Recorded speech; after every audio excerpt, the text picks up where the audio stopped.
ഇന്ത്യക്കും റഷ്യയ്ക്കുമിടയിൽ bilateral meeting അവസാനിച്ചതിന് ശേഷം ഒരുപാട് വിവരങ്ങൾ ഔദ്യോഗികമായ സ്റ്റേറ്റ്മെന്റായി പുറത്തു വന്നു. ഒഫീഷ്യലി റഷ്യ ഇന്ത്യക്ക് എന്തൊക്കെ കാര്യങ്ങൾ ചെയ്യും, ഇന്ത്യ റഷ്യയ്ക്ക് എന്തൊക്കെ കാര്യങ്ങൾ ചെയ്യാൻ പോകുന്നു എന്നുള്ളത് വ്യക്തമായി ഈ വീഡിയോയിലൂടെ കാണാം.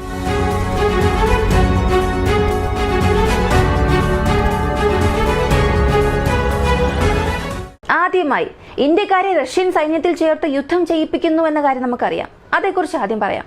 ഒരുപാട് പേരെ ഇന്ത്യയിൽ നിന്നും റഷ്യയ്ക്കുള്ളിൽ ഇല്ലീഗലായി കൊണ്ടുപോവുകയും അവിടെ റഷ്യൻ സൈന്യത്തിനൊപ്പം യുദ്ധഭൂമിയിൽ യുദ്ധം ചെയ്യിപ്പിക്കുന്നുണ്ട്. അതും അവിടെ സമ്മതമില്ലാതെ യുദ്ധം ചെയ്യിപ്പിക്കുന്നു എന്നുള്ളത് വലിയൊരു പ്രശ്നമായിരുന്നു.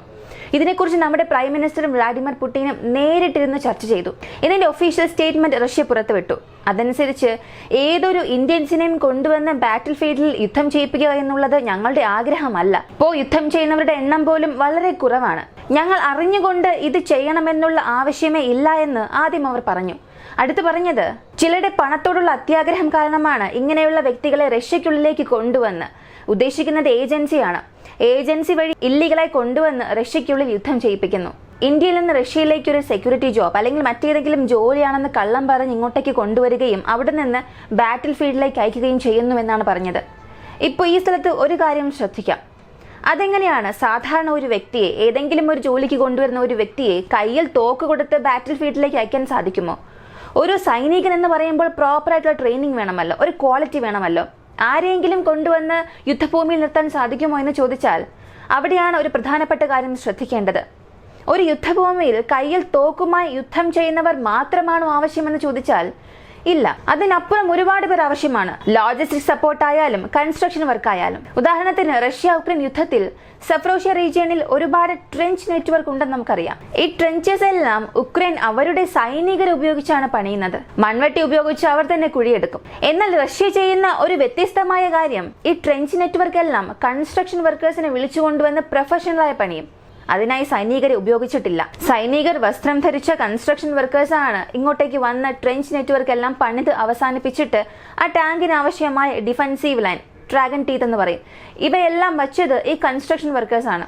ഇപ്പോൾ കൺസ്ട്രക്ഷൻ വർക്കറെ ഉപയോഗിച്ചത് കൊണ്ട് അവിടെ എന്ത് പ്ലസ് പോയിന്റ്, നേട്ടമെന്ന് ചോദിച്ചാൽ, ഒരു സൈനികന് എവിടെ ട്രെഞ്ച് നെറ്റ്വർക്ക് പണിയണം, ഏത് സ്ഥലത്ത് പണിതാൽ നല്ലതായിരിക്കും, ഇതൊക്കെ അറിയാം എന്നതല്ലാതെ ആ ട്രെഞ്ച് പണിയാൻ ആവശ്യമായ അനുഭവം ആ സൈനികന് കാണില്ല. എന്നാൽ ഒരു കൺസ്ട്രക്ഷൻ വർക്കർക്ക് എങ്ങനെ ഹെവി എക്യുപ്മെന്റ്സ് ഉപയോഗിക്കണം, ഏത് ഭൂമിയിൽ എത്ര കുഴിയെടുക്കണം, ഇങ്ങനെ എല്ലാം അറിയാം. ഇങ്ങനെ ഒരുപാട് കാര്യങ്ങൾ അറിയാവുന്നത് കൊണ്ട് സൈനികർ ഉപയോഗിച്ച് ട്രെഞ്ച് പണിയുന്നതിലും നല്ലത് കൺസ്ട്രക്ഷൻ വർക്കേഴ്സിനെ ഉപയോഗിക്കുന്നതാണ്. അതിൽ ക്വാളിറ്റി കൂടുതലായിരിക്കും, എളുപ്പത്തിൽ അവസാനിക്കുകയും ചെയ്യും. അതിനാൽ കൺസ്ട്രക്ഷന് വേണ്ടി ഇന്ത്യൻസിനെ കൊണ്ടുവന്ന് അകത്തേക്ക് കൊണ്ടുവന്നിരിക്കാമെന്ന് ആദ്യമായി ഒരു അറിയിപ്പ് പറഞ്ഞു. ഇതിനപ്പുറം അവിടെയുള്ള ഇന്ത്യക്കാർ കയ്യിൽ തോക്കും വെച്ചുകൊണ്ട് യുദ്ധം ചെയ്യുന്നവർ ആയിരിക്കില്ല. അതിന് നേരത്തെ പറഞ്ഞതുപോലെ അനുഭവം തീർച്ചയായും ആവശ്യമാണ്. പകരം യൂണിഫോം ധരിച്ച് കയ്യിൽ തോക്ക് വെച്ചിരിക്കും എന്നതല്ലാതെ അവർ യുദ്ധമൊന്നും ചെയ്യില്ല. അതിന് പകരം അവർ ചെയ്യുന്നത് ഒരു സ്ഥലത്ത് നിന്നും മറ്റൊരു സ്ഥലത്തേക്ക് പല വസ്തുക്കൾ കൊണ്ടുപോകുക, അമ്യുനേഷൻസ് അല്ലെങ്കിൽ ഭക്ഷണ വസ്തുക്കൾ കൊണ്ടുപോകാൻ ഉപയോഗിക്കും. ഒരു ട്രെഞ്ചിൽ നിന്നും മറ്റൊരു ട്രെഞ്ചിലേക്ക് യാത്ര ചെയ്ത് മെസ്സേജ് പാസ് ചെയ്യുക, അമ്യുനേഷൻസ് പാസ് ചെയ്യുക, ഭക്ഷണം പാസ് ചെയ്യുക, ഇങ്ങനെയുള്ള ജോലികൾ അവരെ കൊണ്ട് ചെയ്യിപ്പിച്ചിരിക്കാം എന്നുള്ള വിവരമാണ് പറയുന്നത്. ഇപ്പോൾ എത്ര തന്നെ അവർ യുദ്ധം ചെയ്തില്ല എന്നുണ്ടെങ്കിലും അവരുള്ള സ്ഥലം എന്നത് ഒരു യുദ്ധഭൂമിയാണ്, പ്രശ്നം നടക്കുന്ന സ്ഥലമാണ്. എപ്പോൾ വേണമെങ്കിലും എന്ത് വേണമെങ്കിലും സംഭവിക്കാം. അങ്ങനെ ഒരു സാഹചര്യമുള്ള ഒരു സ്ഥലത്ത് ഇന്ത്യക്കാരെ തള്ളിവിടാൻ നിങ്ങൾക്ക് യാതൊരു അവകാശവുമില്ല. അതിനാൽ ഇന്ത്യൻ ഗവൺമെന്റും റഷ്യൻ ഗവൺമെന്റും ഒരുമിച്ചിരുന്ന് ഇതിനെക്കുറിച്ച് ചർച്ച നടത്തുകയും ഇന്ത്യക്കാരെ തിരികെ കൊണ്ടുവരാനുള്ള തീരുമാനവും എടുത്തിട്ടുണ്ട്. കൂടാതെ മറ്റൊരു കാര്യം നമ്മൾ ശ്രദ്ധിക്കേണ്ടത്, ഒരു പ്രോപ്പറായ പേപ്പർ വർക്ക് ഇല്ലാതെ ഒരു ലേബർ ജോബിന് വേണ്ടി നമ്മൾ അപ്ലൈ ചെയ്യുന്നു എന്നുള്ളപ്പോൾ ആ ഒരു ഏജൻസി ലീഗലായ വ്യക്തികളാണോ, അവർ നൽകുന്ന ജോലി ശരിയായ ജോലി തന്നെയാണോ എന്നുള്ളതെല്ലാം ശ്രദ്ധിക്കേണ്ടത് നമ്മുടെ കടമയാണ്. ഇനി റഷ്യയിൽ മാത്രമാണോ ഇന്ത്യക്കാരെ ഉപയോഗിക്കുന്നതെന്ന് ചോദിച്ചാൽ അങ്ങനെയല്ല. ഒരുപാട് നാടുകളിൽ ഇന്ത്യൻസിനെ പല ജോലികളാണെന്ന് പറഞ്ഞ് കൊണ്ടുവരികയും ഇല്ലീഗലായിട്ടുള്ള ജോലികൾ ചെയ്യിപ്പിക്കുകയും ചെയ്യുന്നു. ഫിലിപ്പീൻസ്, വിയറ്റ്നാം പോലുള്ള നാടുകളിൽ ഇങ്ങനെ ഫേക്ക് സ്കാമർ കോൾ സെന്റർ പോലും ഇതിനെ ഉപയോഗിക്കുന്നുണ്ട്. അടുത്ത കാര്യം റീലോസ് ആണ്, അതായത് റീജിയണൽ ലോജിസ്റ്റിക്കൽ എഗ്രിമെന്റ്. ഈ എഗ്രിമെന്റിലൂടെ പറയുന്നത്, ഒരു മിലിറ്ററി ഓപ്പറേഷനോ അല്ലെങ്കിൽ ഏതെങ്കിലും ഒരു ദുരന്ത നിവാരണത്തിനോ നമുക്ക് അയൽ നാടുകളുടെ നേവൽ ബേസസോ എയർ ബേസസോ സൈന്യ വിന്യാസത്തിന് ഉപയോഗിക്കാം എന്നുള്ളതാണ് ഈ എഗ്രിമെന്റ് വഴി പറയുന്നത്. ഈ എഗ്രിമെന്റ് വഴി ഒരുപാട് നേട്ടമുണ്ടാകുന്നത് ഇന്ത്യൻ നേവിക്കായിരിക്കും. ഇന്ത്യൻ നേവിക്ക് ഇതുവഴി എന്ത് കിട്ടുമെന്ന് ചോദിച്ചാൽ, ആർട്ടിക് ഭാഗം മുഴുവനും ഒരു ആക്സസ് ലഭിക്കും. ഇപ്പോൾ ആർട്ടിക് ഭാഗം മഞ്ഞുകൊണ്ട് മൂടിക്കിടക്കുകയല്ലേ എന്ന് ചോദിച്ചാൽ ഇപ്പോൾ അങ്ങനെയാണ്. പക്ഷെ ഗ്ലോബൽ വാർമിംഗ് കാരണം എത്രയും പെട്ടെന്ന് ആർട്ടിക്കിൽ ഒരു വലിയ ട്രേഡ് റൂട്ട് ഓപ്പൺ ആകുമെന്നുള്ളത് എല്ലാവരുടെയും പ്രതീക്ഷയാണ്. അങ്ങനെ ഒരു സമയത്ത് ഇന്ത്യ ഈ ഒരു എഗ്രിമെന്റ് നടത്തിയാൽ ഇന്ത്യൻ നാവികസേനയ്ക്ക് അവിടെ റഷ്യയിലുള്ള ഏതൊരു പോർട്ട് വേണമെങ്കിലും ഉപയോഗിച്ച് ആർട്ടിക്കിൽ എന്ത് വേണമെങ്കിലും ചെയ്യാൻ സാധിക്കും. അതുപോലെ റഷ്യയ്ക്കും അവരുടെ നാവികസേന ഉപയോഗിച്ച് ഇന്ത്യയിലുള്ള ഏത് പോർട്ട് വേണമെങ്കിലും ആക്സസ് ചെയ്ത് ഇന്ത്യൻ ഓഷ്യനിൽ എന്ത് വേണമെങ്കിലും ചെയ്യാൻ സാധിക്കും.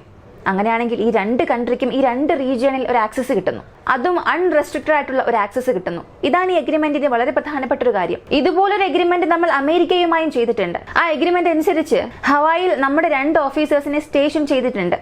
അതുപോലെ അമേരിക്കയ്ക്കും ഇന്ത്യൻ ഓഷ്യനിൽ അവർക്ക് എന്തെങ്കിലും ആവശ്യം വന്നാൽ, അവരുടെ വാർഷിപ്പിന് ആവശ്യമായ വസ്തുക്കൾ, ഭക്ഷണം ആവശ്യമാണ്, ഫ്യൂവൽ ആവശ്യമാണ്, അല്ലെങ്കിൽ എന്തെങ്കിലും സർവീസ് ചെയ്യണമെന്നുണ്ടെങ്കിൽ ഇന്ത്യയിലുള്ള പോർട്ട് അവർക്ക് ഉപയോഗിക്കാൻ സാധിക്കും. അതുപോലെ തന്നെ ഇന്ത്യയിൽ ഒരുപാട് അമേരിക്കയുടെ കപ്പലുകളും വാർഷിപ്പുകളും വന്ന് റിപ്പയറിംഗ് ചെയ്ത് പോയിട്ടുണ്ട്. ഇതുപോലൊരു ഡീലാണ് നമുക്കും റഷ്യയ്ക്കും ഇടയിൽ നടക്കേണ്ടത്. എന്നാൽ അതിപ്പോഴും എഗ്രിമെന്റ് ആയിട്ടില്ല. അത് എഗ്രിമെന്റ് ആവുകയാണെങ്കിൽ തീർച്ചയായും ഞാൻ ഈ പറഞ്ഞതിൽ നിന്നും ഒട്ടനവധി നേട്ടങ്ങളായിരിക്കും ഇന്ത്യക്കും ഒപ്പം റഷ്യയ്ക്കും ലഭിക്കാൻ പോകുന്നത്. അവസാനത്തെ 2 അപ്ഡേറ്റ് എന്നുള്ളത്, ഒന്ന് മാംഗോ, മറ്റൊന്ന് കൂടംകുളം പവർ പ്ലാന്റ്. മാംഗോ എന്നത് ഒരു ആർമർ പീസിംഗ് റൗണ്ട് ആണ്. ടാങ്ക് എന്ന് പറഞ്ഞാൽ അതിൽ ഒരുപാട് ബോംബുകൾ നമ്മൾ ഉപയോഗിക്കും. ഓരോന്നും ഓരോ രീതിയിലായിരിക്കും. അതിൽ വളരെ പ്രധാനപ്പെട്ട ഒരു റോളാണ് ആർമർ പീസിംഗ്. ശത്രുക്കളുടെ ടാങ്കിന്റെ ആർമറിനെ തുളച്ച് അകത്തേക്ക് കയറാൻ അതിന് കഴിവുണ്ട്. ഈ റൗണ്ട് നമ്മൾ ആഭ്യന്തരമായി നിർമ്മിക്കാനുള്ള എല്ലാ എഗ്രിമെന്റും റഷ്യയുമായി ഇപ്പോൾ നടത്തിയിട്ടുണ്ട്. അതനുസരിച്ച് മാംഗോ റൂൾസ് നമ്മൾ ആഭ്യന്തരമായി നിർമ്മിക്കും. ഈ ബോംബ് എന്നത് T-72, T-90 പീരങ്കികളിൽ ഉപയോഗിക്കാൻ കഴിയും. ഇപ്പോൾ അവസാനമായി കൂടംകുളം, അവിടെ നമുക്കൊരു പവർ പ്ലാന്റ് ഉള്ള കാര്യം അറിയാം. ഈ ന്യൂക്ലിയർ പവർ പ്ലാന്റ് റഷ്യക്കാരാണ് പണിതത്. ഇപ്പോൾ ഈ ന്യൂക്ലിയർ പവർ പ്ലാന്റിൽ ഫ്യൂവൽ നമുക്ക് ആവശ്യമായി വരും. ഓരോ കാലഘട്ടത്തിനനുസരിച്ച് അതിലുള്ള യുറേനിയം പാലറ്റ്സ് മാറ്റണം. ഈ പാലറ്റ്സിന്റെ കാലാവധി കഴിഞ്ഞിട്ടുണ്ടാകും. അതിനാൽ അതിനെ മാറ്റണമെന്നുണ്ടെങ്കിൽ യുറേനിയം നമുക്ക് വീണ്ടും അകത്തേക്ക് കൊണ്ടുവരണം. അങ്ങനെ കൊണ്ടുവരണമെന്നുള്ളപ്പോൾ റഷ്യയിൽ നിന്നാണ് കൊണ്ടുവരേണ്ടത്.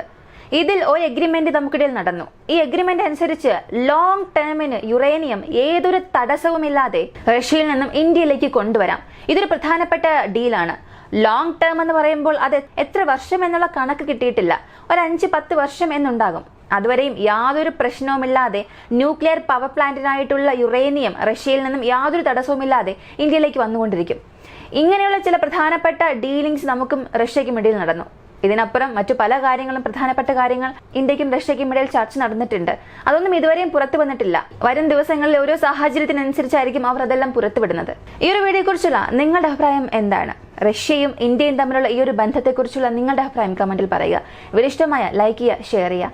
നമ്മുടെ ചാനൽ ആദ്യമായി കാണുന്നവരാണെങ്കിൽ മറക്കാതെ സബ്സ്ക്രൈബ് ചെയ്ത് സപ്പോർട്ട് ചെയ്യുക. മറ്റൊരു വീഡിയോയുമായി വീണ്ടും കാണാം.